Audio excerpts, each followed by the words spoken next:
Tidak ada jalan lain menyelesaikan masalah hidup ini kecuali salat. Kecuali salat. Ketika Sayyidina Abdullah bin Abbas sedang naik unta, pelan, tiba-tiba ada seorang laki-laki mengejar dari belakang naik kuda kencang.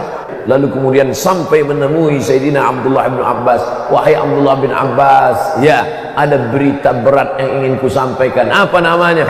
Saudara kandungmu meninggal dunia dalam perang Syahid. Langsung Abdullah bin Abbas turun, berwudu, dan langsung dia salat karena mengamalkan perintah Allah, wasta'inu bis sabri wassalah.